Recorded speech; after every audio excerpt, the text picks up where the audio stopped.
ಜೀತ ವಿಮುಕ್ತರ ವಿವಿಧ ಬೇಡಿಕೆಗಳನ್ನು ಈಡೇರಿಸುವಂತೆ ಆಗ್ರಹಿಸಿ ಮಾರ್ಚ್ 19ರಂದು ಪಾದಯಾತ್ರೆ. ಶಿಡ್ಲಘಟ್ಟ ತಾಲೂಕು ಸಂಚಾಲಕ ಶ್ರೀನಿವಾಸ್. ಜೀವಿಕಾ ಜೀತ ವಿಮುಕ್ತಿ ಕರ್ನಾಟಕ ಸಂಘಟನೆ ವತಿಯಿಂದ ಜೀತ ವಿಮುಕ್ತರ ವಿವಿಧ ಬೇಡಿಕೆಗಳನ್ನು ಈಡೇರಿಸುವಂತೆ ಆಗ್ರಹಿಸಿ ಇದೇ ಮಾರ್ಚ್ 19ರ ಬುಧವಾರದಂದು ಕಾಲ್ನಡಿಗೆ ಮೂಲಕ ದಿಬ್ಬುರಹಳ್ಳಿಯಿಂದ ಶಿಡ್ಲಘಟ್ಟ ತಾಲೂಕು ಕಚೇರಿಯವರೆಗೆ ಪಾದಯಾತ್ರೆ ಹಮ್ಮಿಕೊಳ್ಳಲಾಗಿದೆ ಎಂದು ಜೀವಿಕಾ ಜೀತ ವಿಮುಕ್ತಿ ಕರ್ನಾಟಕ ಸಂಘಟನೆಯ ತಾಲೂಕು ಸಂಚಾಲಕ ಪಿ ಶ್ರೀನಿವಾಸ್ ತಿಳಿಸಿದರು. ಶಿಡ್ಲಘಟ್ಟ ನಗರದ ಕಾರ್ಯನಿರತ ಪತ್ರಕರ್ತರ ಭವನದಲ್ಲಿ ಪತ್ರಿಕಾಗೋಷ್ಠಿಯಲ್ಲಿ ಮಾತನಾಡಿದ ಅವರು 2018-19ನೇ ಸಾಲಿನಲ್ಲಿ 430 ಜನರನ್ನು ಜೀತದಿಂದ ಬಿಡುಗಡೆಗೊಳಿಸಿ ಸರ್ಕಾರ ಬಿಡುಗಡೆ ಪತ್ರವನ್ನು ನೀಡಿದ್ದು ಸರಿಯಷ್ಟೇ. ಆದರೆ ಇದುವರೆಗೂ ಇವರಿಗೆ ಕಾನೂನಿನ ಪ್ರಕಾರ ಪುನರ್ವಸತಿ ಸೌಲಭ್ಯವನ್ನು ನೀಡಿರುವುದಿಲ್ಲ. ಆದ್ದರಿಂದ ಈ ಬೇಡಿಕೆಗಳನ್ನು ಈಡೇರಿಸುವಂತೆ ಒತ್ತಾಯಿಸಿ ಮಾರ್ಚ್ 19ರಂದು ಶಿಡ್ಲಘಟ್ಟ ತಾಲೂಕಿನ ದಿಬ್ಬುರಹಳ್ಳಿಯಿಂದ ಶಿಡ್ಲಘಟ್ಟ ತಾಲೂಕು ಕಚೇರಿಯವರೆಗೂ ಕಾಲ್ನಡಿಗೆ ಜಾಥಾವನ್ನು ಹಮ್ಮಿಕೊಂಡಿದ್ದೇವೆ ಎಂದು ತಿಳಿಸಿದರು. ಜೀವಿಕಾ ಜೀತ ಮುಕ್ತಿ ಕರ್ನಾಟಕ ಜೀತಗಳು ಮತ್ತು ಕೃಷಿ ಕಾರ್ಮಿಕರ ಒಕ್ಕೂಟದ ವತಿಯಿಂದ ದಿಬ್ಬುರಹಳ್ಳಿಯಿಂದ ಶಿಡ್ಲಘಟ್ಟ ತಾಲೂಕು ಕಚೇರಿಯ ಆವರಣದವರೆಗೂ ಕೂಡ ಬೃಹತ್ ಮಟ್ಟದ ಕಾಲ್ನಡಿಗೆ ಜಾಥಾವನ್ನ ಹಮ್ಮಿಕೊಂಡಿದ್ದೇವೆ. ಕಾರಣ ಇಷ್ಟೇ, 2018-19ನೇ ಸಾಲಿನಲ್ಲಿ ಶಿಡ್ಲಘಟ್ಟ ತಾಲೂಕಿನಲ್ಲಿ ಸುಮಾರು 432 ಜನ ಜೀತ ಮುಕ್ತರು ಬಿಡುಗಡೆಯಾಗಿದ್ದಾರೆ. ಜೀತದಿಂದ ಜೀತದಿಂದ ಬಿಡುಗಡೆ ಆಗಿರ್ತಕ್ಕಂಥವ್ರು ನಾವೇನು ಸಂಘಟನೆಯಿಂದ ಬಿಡುಗಡೆ ಮಾಡೋದಲ್ಲ ಅಥವಾ ಯಾವುದೋ ಮೂರನೇ ಥರ್ಡ್ ಪಾರ್ಟಿ ವ್ಯಕ್ತಿಯಿಂದ ಬಿಡುಗಡೆ ಆಗಿರ್ತಕ್ಕಂಥದ್ದಲ್ಲ. ಇದು ಸರ್ಕಾರವೇ ಗುರುತಿಸಿ ನೋಡಲ್ ಅಧಿಕಾರಿಗಳಿಂದ ರಿಪೋರ್ಟ್ ಹಾಕಿ ಅದರಿಂದ ತಹಶೀಲ್ದಾರ್ ಬಂದು ತಹಶೀಲ್ದಾರರು ಎಸಿ ಅವರಿಗೆ ರಿಪೋರ್ಟ್ ಹಾಕಿ ಎಸಿ ಅವರು ಅದನ್ನೆಲ್ಲ ಕೂಲಂಕುಷಿತವಾಗಿ ಏನು ವಿಚಾರಣೆ ನಡೆಸಿ ಆದ ನಂತರ ಬಿಡುಗಡೆ ಪತ್ರ ಕೊಟ್ಟಿರ್ತಕ್ಕಂಥದ್ದು. 1976ರ ಜೀತ ಪದ್ಧತಿ ರದ್ದತಿ ಕಾನೂನಿನ ಪ್ರಕಾರ ಯಾವುದೇ ಒಬ್ಬ ಜೀತದಿಂದ ವಿಮುಕ್ತಿ ಆಗಿದೆ ಅಂತಂದ್ರೆ ವಿಮುಕ್ತಿಯಾದ ಕೂಡಲೇ ಅವರಿಗೆ ಪುನರ್ವಸತಿ ಸೌಲಭ್ಯಗಳನ್ನ ಕಲ್ಪಿಸಿಕೊಡ್ಬೇಕಾಗಿರ್ತಕ್ಕಂಥದ್ದು ಸರ್ಕಾರದ ಜವಾಬ್ದಾರಿ, ಅದು ಕಾನೂನಲ್ಲಿದೆ. ಆದ್ರೆ 2019ರಲ್ಲಿ ಬಿಡುಗಡೆ ಆಗಿರ್ತಕ್ಕಂಥ ಜೀತ ಮುಕ್ತರು ಇದುವರೆಗೂ ಕೂಡ ಒಂದಷ್ಟು ಜನಕ್ಕೆ ಮಾಸಾಶನ ಬಿಟ್ರೆ ಒಂದು ಸುಮಾರು 380 ಜನಕ್ಕೆ ಮಾಸಾಶನ ಮತ್ತು ಕಾರ್ಪಸ್ ನೀಡಿ ಬಿಟ್ರೆ ಇನ್ನು ಯಾವುದೇ ರೀತಿಯ ಪುನರ್ವಸತಿ ಸೌಲಭ್ಯಗಳು ಕಲ್ಪಿಸಿಕೊಟ್ಟಿಲ್ಲ. ಅವ್ರಿಗೆ ಕನಿಷ್ಠ ಒಂದು ಮನೆ ಕೊಟ್ಟಿಲ್ಲ, ವಸತಿ ಕೊಟ್ಟಿಲ್ಲ, ಅವರಿಗೆ ಭೂಮಿ ಕೊಟ್ಟಿಲ್ಲ, ಸ್ವಯಂ ಉದ್ಯೋಗಕ್ಕಾಗಿ ಯಾವುದೇ ರೀತಿ ಸ್ವಯಂ ಉದ್ಯೋಗ ಸೌಲಭ್ಯಗಳನ್ನು ಕೊಟ್ಟಿಲ್ಲ.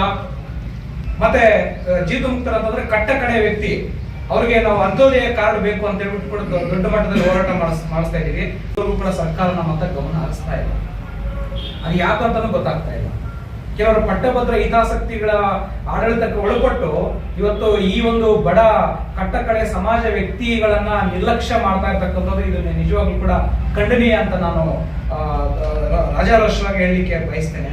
ನಮ್ಮ ಈಗಿನ ಪರಿಸ್ಥಿತಿ ಹೆಂಗಾಗಿದೆ ಅಂತಂದ್ರೆ ಅವರು ಜೀತ ಮಾಡ್ಕೊಂಡಿದ್ದಂತ ಸಂದರ್ಭದಲ್ಲಿ 3 ಹೊತ್ತು ಊಟಕ್ಕೆ ಅವರ ದೊರೆ ಮನೆಯಲ್ಲಿ 3 ಹೊತ್ತು ಊಟ ಸುಭಿಕ್ಷವಾಗಿ ಸಿಗ್ತಾ ಇತ್ತು. ಆದ್ರೆ ಸರ್ಕಾರ ಗುರುತಿಸಿ ಅವ್ರಿಗೆ ಬಿಡುಗಡೆ ಕೊಟ್ಟಾದ ನಂತರ ಅವ್ರಿಗೆ ಸರಿಯಾಗಿ ಜೀವನೋಪಾಯಕ್ಕಾಗಿ ಸರಿಯಾಗಿ ಯಾವುದೇ ರೀತಿ ಸೌಲಭ್ಯಗಳು ಕೊಡ್ಲಿಲ್ಲ. ಅವ್ರ ಪರಿಸ್ಥಿತಿ ಹೆಂಗಾಗಿದೆ ಅಂತಂದ್ರೆ ಮತ್ತೆ ಜೀತಕ್ಕೆ ಹೋಗ್ತಕ್ಕಂಥ ಪರಿಸ್ಥಿತಿ ಎದುರಾಗ್ತಾ ಇದೆ.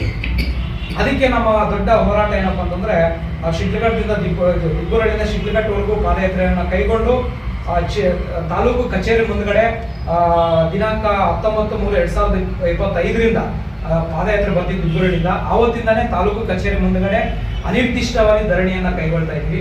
ಅಲ್ಲಿನ ಸ್ಪಾಟ್ಗೆ ನಮ್ಗೆ ಬಿಡುಗಡೆ ಪತ್ರ ಕೊಟ್ಟಿರ್ತಕ್ಕಂಥ ಎಸಿ ಅವರು ಮುಖ್ಯವಾಗಿ, ಯಾಕಂದ್ರೆ ಅವರೇ ಬಿಡುಗಡೆ ಪತ್ರ ಕೊಟ್ಟಿರ್ತಕ್ಕಂಥದ್ದು.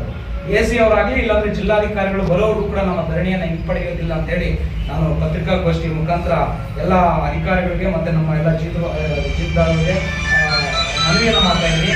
ಕೂಡ ಸರಿಯಾದ ರೀತಿಯಾಗಿ ನಮಗೆ ಸಹಕರಿಸಿ ಈ ಒಂದು ಸುದ್ದಿಯನ್ನು ದೊಡ್ಡ ಮಟ್ಟದಲ್ಲಿ ಹರಿಸಿ ಈ ಕಟ್ಟ ಕಡೆಯ ಸಮಾಜ ವ್ಯಕ್ತಿಯ ಪರವಾಗಿ ತಾವು ಕೂಡ ಒಂದು ಅನುಕೂಲ ಮಾಡಿಕೊಡ್ಬೇಕಂತೇಳಿ ನಾನು ಪತ್ರಿಕಾಗೋಷ್ಠಿ ಮುಖಾಂತರ ನಿಮ್ಮಲ್ಲಿ ನಾನು ಮನವಿ ಮಾಡ್ಕೊಳ್ತಾ ಇದ್ದೀನಿ. ನಮ್ಮ ಹೆಸರು ಜಮನಿಯಪ್ಪ ಅಂತ, ಶಿಡ್ಲಘಟ್ಟ ತಾಲೂಕು ಕೃಷಿ ಕಾರ್ಮಿಕರ ಒಕ್ಕೂಟ ಅಧ್ಯಕ್ಷರಾಗಿ ಕೆಲಸ ಮಾಡ್ತಾ ಇದ್ದೀವಿ. ಏನು ಇವತ್ತು ಗೌರ್ಮೆಂಟ್ ಏನು ನಮ್ಮನ್ನು ಬಿಡುಗಡೆ ಮಾಡಿದ್ದು ಸರ್ಕಾರದಿಂದ ಯಾವ ಆದಾಯ ಬರಬೇಕು ಅದು ಬಂದಿಲ್ಲ. ಪದೇ ಪದೇ ನಾವು ಕೇಳಿದಾಗ ನಿರ್ಲಕ್ಷ್ಯ ಮಾಡ್ತಾವ್ರೆ ಅಧಿಕಾರಿಗಳು. ತಹಸೀಲ್ದಾರರು ಅಂತೂ ನಮಗೆ ಗೌರವನೇ ಕೊಡ್ತಾ ಇಲ್ಲ. ಹೋಗಿ ಕೇಳ್ಕೊಂಡ್ರು ಅವರು ಎ ಸಿ ಆಫೀಸ್ ಆಯಿತು, ಡಿ ಸಿ ಆಫೀಸು ಎಲ್ಲ ಸುತ್ತಾಡಿದ್ರು ತಹಸೀಲ್ದಾರ್ ಅಂತೂ ನಮ್ಮ ಬಗ್ಗೆ ಸ್ವಲ್ಪ ಆದರೂ ಗಮನಿಸಲೇ ಇಲ್ಲ. ಅದಕ್ಕೋಸ್ಕರ ನಾವು ಈ ಕಾರ್ಯಕ್ರಮವನ್ನು ಮಾಡ್ತಾ ಇದ್ದೀವಿ. ಈ ರ್ಯಾಲಿಯನ್ನು ಅವರು ಯಾವ ಮಟ್ಟಕ್ಕೆ ಕೊಟ್ಟಿದ್ರು ಆ ಮಟ್ಟ ತಲುಪುವಂಥವರೆಗೂ ನಾವು ಅಲ್ಲೇ ಧರಣಿ ಮಾಡೋಕ್ಕೆ ನಾವೆಲ್ಲರೂ ಸಿದ್ಧರಾಗಿರ್ತೀವಿ. ನಮ್ಮ ಕೂಲಿ ಕಾರ್ಮಿಕರು ಮತ್ತು ಜೀತ ವಿಮುಕ್ತ ಕರ್ನಾಟಕದವರು ಈ ಕಾರ್ಯಕ್ರಮವನ್ನು ಮಾಡ್ತಾ ಇದ್ದೀವಿ. ಈ ಸಂದರ್ಭದಲ್ಲಿ ನಮ್ಮ ನೋವು ಏನಂದರೆ, ಕರ್ನಾಟಕ ಜೀತಾಳು ಮತ್ತು ಕೃಷಿ ಕಾರ್ಮಿಕರ ಒಕ್ಕೂಟದಿಂದ ಇಷ್ಟೊಂದು ಕಾರ್ಯಕ್ರಮ ನಾವು ಇವಾಗ ಏನು ಅಂದರೆ, ಸರ್ಕಾರ ಆದೇಶದಲ್ಲಿದೆ, ಜೀತ ವಿಮುಕ್ತಿ ಬಿಡುಗಡೆ ಆದವನಿಗೆ ಕನಿಷ್ಠ ಅವನಿಗೆ 2 ಎಕರೆ ಜಮೀನು ಕೊಡಬೇಕಂತ ಆದೇಶ ಇದೆ ಸರ್ಕಾರದ ಒಂದು ಐಫಾರ್ ಕಮಿಟಿಯಲ್ಲಿ, ರಾಜ್ಯ ಸರ್ಕಾರ ಉನ್ನತ ಸಭೆಯಲ್ಲಿ ತೀರ್ಮಾನ ಆಗಿದೆ. ಆದರೆ ಪ್ರತಿ ಜಿಲ್ಲೆಯಲ್ಲಿ ಕೂಡ ಅವ್ರು ಕೇಳಿದ್ದಾರೆ, ಐಫಾರ್ ಕಮಿಟಿ ಕಮಿಷನರ್ ಮುಖಾಂತರ ಎಲ್ಲೆಲ್ಲಿ ಭೂಮಿ ಲಭ್ಯತೆ ಇದೆ ನಮಗೆ ಅಂಕಿಅಂಶಗಳು ಕೊಡಿ, ಆ ಜೀತ ವಿಮುಕ್ತರಿಗೆ ಒಂದು 2 ಎಕರೆ ಭೂಮಿ ಕೊಟ್ಟರೆ ಅವ್ರ ಜೀವನ ಸುಧಾರಿಸ್ಕೋಬಹುದು, ಮುಂದೆ ಅವರು ಜೀತಕ್ಕೆ ಹೋಗದಂತೆ ಆಗ್ಬೋದು ಅಂತ ಒಂದು ಸರ್ಕಾರ ಉನ್ನತ ಮಟ್ಟದ ಸಮಿತಿಗಳಲ್ಲಿ ತೀರ್ಮಾನ ಆಗಿದೆ.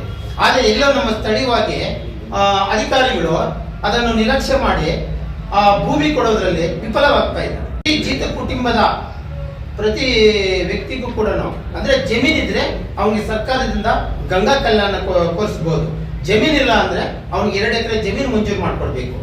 ಅದೇ ರೀತಿಯಾಗಿ ಯಾರಾದ್ರೂ ಅವ್ರ ಕುಟುಂಬಗಳಲ್ಲಿ ಆ ಜೀತದಾರ ಫಲಾನುಭವಿ ತೀರೋಗಿದ್ರೆ ಅವ್ರ ಕುಟುಂಬದಲ್ಲಿ ಅವನಿಗೆ ಬರೋ ಸರ್ಕಾರದಿಂದ ಸವಲತ್ತು ಅವ್ರ ಕುಟುಂಬದವ್ರು ಕೊಡ್ಬೇಕು ಅಂತ ಸರ್ಕಾರ ಆದೇಶ ಇದೆ 2008 ಕ್ರಿಯಾ ಯೋಜನೆ ಪ್ರಕಾರ. ಈ ತರ ಎಲ್ಲ ಇದ್ರೂ ಕೂಡ ನಮ್ಮ ಸರ್ಕಾರ 35 ಜನ ಜೀತ ವಿಮುಕ್ತರು ತೀರೋಗಿದ್ದಾರೆ. ಆದ್ರೆ ನಾವು ಸರ್ಕಾರಕ್ಕೆ ವರದಿ ಕಳಿಸಿದ್ದೀವಿ, ಇಷ್ಟುವರೆಗೂ ಅವ್ರಿಗೆ 20,000 ಆಗಿ ಅವ್ರ ಕುಟುಂಬದಕ್ಕೆ ಯಾವುದೇ ಸೌಲಭ್ಯ ಸಿಗ್ತಾ ಇಲ್ಲ. ಇದು ನಮಗೆ ಒಂದು ದೊಡ್ಡ ಒಂದು ದುರಂತ. ಅದರಿಂದ ನಾವು ಅದು ಸೇರ್ಕೊಂಡು ಮತ್ತೆ ಜೀತ ಅಂದ್ರೆ ಇವಾಗ ಎಷ್ಟೋ ಕಡೆ ಜೀತ ಹೆಚ್ಚಾಗಿದ್ದಾರೆ. ಉದಾಹರಣೆ ನಮ್ಮ ಶಿಡ್ಲಘಟ್ಟ ತಾಲೂಕಿನಲ್ಲಿ ಸ್ಟೌನಲ್ಲೇ ಹೆಚ್ಚು ಜೀತ ವಿಮುಕ್ತರಿದ್ದಾರೆ. ಆದರೆ ಯಾವ ರೀತಿ ಜೀತ ಅಂದ್ರೆ ಅಧಿಕಾರಿಗಳಿಗೆ ಸ್ವಲ್ಪ ಗೊಂದಲ ಇದೆ. ಜೀತ ಅಂದ್ರೆ ಯಾವ ತರ? ಕನಿಷ್ಠ ಕೂಲಿಗಿಂತ ಸರ್ಕಾರ 1976 ಜೀತ ಪದ್ಧತಿ ರದ್ದತಿ ಕಾನೂನಿನ ಪ್ರಕಾರ ಜೀತ ಅಂದ್ರೆ ಕನಿಷ್ಠ ಕೂಲಿಗಿಂತ ಕಡಿಮೆ ಕೂಲಿ ಯಾರು ಕೊಟ್ಟು ಕೆಲಸ 8 ಗಂಟೆಗಳಿಗಿಂತ ಹೆಚ್ಚು ಕೆಲಸ ಮಾಡಿಸ್ಕೊಳ್ತಾ ಇದ್ದಾರೋ ಮತ್ತು ಮುಂಗಡ ಹಣ ಪಡೆದು, ಮುಂಗಡ ಹಣ ಅಂದ್ರೆ ಅಡ್ವಾನ್ಸ್ ಅಂತ ಹೇಳ್ತೀವಿ, ಅಡ್ವಾನ್ಸ್ ಪಡೆದು ಮತ್ತೆ ಅವನು ಬೇರೆ ಕಡೆ ಇಲ್ಲಿ 300 ರೂಪಾಯಿ ಕೊಟ್ಟರು ಕೂಡ ಬೇರೆ 500 ರೂಪಾಯಿ ಕೊಡ್ತೀನಿ ಅಂದ್ರೂ ಕೂಡ ಅವ್ರು ಹೋಗಕ್ಕಾಗಲ್ಲ. ಯಾಕಂದ್ರೆ ಮುಂಗಡ ಹಣ ಪಡೆದಿರ್ತಾರೆ. ಆ ಮುಂಗಡ ಹಣ ಪಡೆದು 8 ಗಂಟೆಗಳಿಗಿಂತ ಹೆಚ್ಚು ಕಾಲ ಕೆಲಸ ಮಾಡೋದು, ಮತ್ತೆ ಅವನು ಎಲ್ಲೇ ಸ್ವತಂತ್ರವಾಗಿ ಹೋಗಕ್ಕೆ ಅವನಿಗೆ ಅವಕಾಶ ಇಲ್ಲ. ಅದು ಜೀತ ಅಂತ ನಮ್ಮ ಒಂದು ಆದೇಶ ಇದೆ. ಆ ಥರ ಕಾನೂನು ಇದ್ರೂ ಕೂಡ ನಮ್ಮ ಅಧಿಕಾರಿಗಳಿಗೆ ಎಲ್ಲೋ ಒಂದು ಕಡೆ ಜೀತದ ಬಗ್ಗೆ ಇನ್ನ ಸರಿಯಾದ ಮಾರ್ಗದರ್ಶನ ಇಲ್ಲ. ಇಂಥವೆಲ್ಲ ಗುರುತಿಸಿ ನೀವು ಮಾಧ್ಯಮದವರು ಇಂಥವರು ಯಾರ್ಯಾರು ಮಾಡ್ತಾ ಇದ್ದಾರೋ ತಮ್ಮ ಕಡೆಯಿಂದನೂ ಇದನ್ನು ನೀವು ತಿಳುವಳಿಕೆ ಕೊಟ್ಟು ಒಳ್ಳೆ ರೀತಿ ಜೀತ ಪದ್ಧತಿ ನಿರ್ಮೂಲನೆ ಆಗ್ಬೇಕಂತ ಈ ಸಂದರ್ಭದಲ್ಲಿ ನಾವೆಲ್ಲರೂ ಕೂಡ ಹೇಳ್ಕೊಳ್ತಾ ಇದ್ದೀವಿ. ಒಂದು ಅದಕ್ಕೆ ಖಜಾನೆಯಿಂದ ಹೋಗ್ಬೇಕು, ಅದು ಕೂಡ ಇನ್ನ ಈ ಪೇಮೆಂಟ್ ಕೆಲವರಿಗೆ ಫೈಲೂರ್ ಆಗಿದೆ, ಅದನ್ನು ಕೂಡ ನಮ್ಗೆ ಸಿಗಬೇಕು. ಮುಖ್ಯ ಉದ್ದೇಶ ನಮ್ಮ ಹೋರಾಟ ಈ SOP ಈ ಏನಿದೆ ಇವಾಗ ಜಿದ್ದಾಳ್ ಅಂತ ಗುರುತಿದ ತಕ್ಷಣ ಅವನ ಮೇಲೆ ಕೇಸ್ ಹಾಕಬೇಕು, ಮಾಲೀಕರ ಮೇಲೆ. ಅವನು ಅದು ಯಾವ ಥರ FIR ಹಾಕಬೇಕು, ಮತ್ತೆ ಸ್ಟೇಷನ್ನಲ್ಲೇ FIR ಆಗಿ ಅದು ನ್ಯಾಯಾಲಯಕ್ಕೆ ಹೋಗ್ಬೇಕು. ನ್ಯಾಯಾಧೀಶರ ಮುಂದೆ ಪರಿಶೀಲನೆ ಆಗಿ ಅವ್ನು ಇಟ್ಕೊಳ್ಳೋದು ನಿಜ ಅಂದರೆ ಅವನಿಗೆ 3 ವರ್ಷದಿಂದ 6 ವರ್ಷ ಜೈಲು ಶಿಕ್ಷಿದೆ. ಈ ಥರ ಎಲ್ಲ ಸರ್ಕಾರ SOP ಹೊಸದಾಗಿ ತಂದಿದೆ. ಆ SOP ಸರಿ ಇಲ್ಲ. ಆ SOP ಇದ್ರೆ ಮುಂದೆ ನಾವು ಜಿದ್ದಾಳು ಯಾರು ಮುಂದೆ ಬರಲ್ಲ. ಆ SOP ರದ್ದಾಗಬೇಕು ಸರ್, ಇದು ನಮ್ಮ ಉದ್ದೇಶ. ರದ್ದಾಗಿ ಅವ್ನು ಜಿದ್ದಾಳು ಯಾರಾದರೂ ಗುರುತಿಸಿ ಮತ್ತೆ ಅವನಿಗೆ ನ್ಯಾಯ ಸಿಕ್ಕೋ ಥರ ನಮ್ಮ ಸರ್ಕಾರ ಇದೆಲ್ಲ ಮಾಡಬೇಕಂತ ಈ ಸಂದರ್ಭದಲ್ಲಿ ನಾವು ಭೂಮಿ ಬಗ್ಗೆ ಮತ್ತೆ ಜೀತ ಸಮಸ್ಯೆ ಬಗ್ಗೆ ಮತ್ತೆ ಸರ್ಕಾರದಿಂದ ಸಿಗಬೇಕಾದ ಸೌಲಭ್ಯಗಳ ಬಗ್ಗೆ ಎಲ್ಲ ನಮ್ಮ ಜಿದ್ದಾಳು ವಂಚಿತರಾಗ್ತಾ ಇದ್ದಾರೆ. ಇದು ಸರ್ಕಾರದಿಂದ ನಿಗಮ ಬೇರೆ ಆಗಬೇಕು ಸಪ್ರೇಟ್ ಆಗಿ ಜಿದ್ದಾಳಿಗೆ, ಅದು ನಮ್ಮ ಒತ್ತಾಯ. ಸಪ್ರೇಟ್ ಆಗಿ ನಿಗಮ ಸಿಕ್ಕಿದ್ರೆ ಅವ್ರಿಗೆ ಸಿಕ್ಕೋ ಎಲ್ಲ ಸೌಲಭ್ಯ ಅವ್ರಿಗೆ ಸಪ್ರೇಟ್ ಆಗಿ ಅನುದಾನ ಬರುತ್ತೆ. ಅದರಲ್ಲಿ ಜೀತ ಮುಕ್ತರಿಗೆ ಏನೇನು ಸಿಗಬೇಕೋ ಎಲ್ಲ ಸಿಗುತ್ತೆ. ಮತ್ತೆ ಇದು 2 ಎಕರೆ ಜಮೀನು ಕೊಡಬೇಕು. ಇದೆಲ್ಲ ಒಟ್ಟಾರೆಯಾಗಿ ಇಟ್ಕೊಂಡು ನಾವು ಕಾರ್ಯಕ್ರಮ ದಿಬ್ಬುರಳ್ಳಿಯಿಂದ ಸುಮಾರು 32 ಕಿಲೋಮೀಟರು ಕಾಲ್ಚಾತದಿಂದ ನಮ್ಮ ಜೀತ ವಿಮುಕ್ತರಿಗೆ ಏನೇನು ಸಿಗಬೇಕೋ ಕರ್ನಾಟಕ ಜೀತಾಳು ಮತ್ತು ಕೃಷಿ ಕಾರ್ಮಿಕರ ಒಕ್ಕೂಟ ವತಿಯಿಂದ ನಾವು ತೀರ್ಮಾನ ತಗೊಂಡು ನಮ್ಮ ಬೇಡಿಕೆಗಳು ಇದೆಲ್ಲ ಈಡೇರಬೇಕು ಅಂತ ನಾವು ತೀರ್ಮಾನ ತಗೊಂಡಿದ್ದೀವಿ. ಮುಂದೆ ಜೀತ ವಿಮುಕ್ತರು ಯಾರಾಗಿದ್ದಾರೋ ಮತ್ತೆ ಅವರು ಜೀತಕ್ಕೆ ಮರಳೋ ಥರ ಆಗಬಾರ್ದಂತ ನಾವು ಕಾರ್ಯಕ್ರಮ ಮಾಡ್ತಾ ಇದ್ದೀವಿ.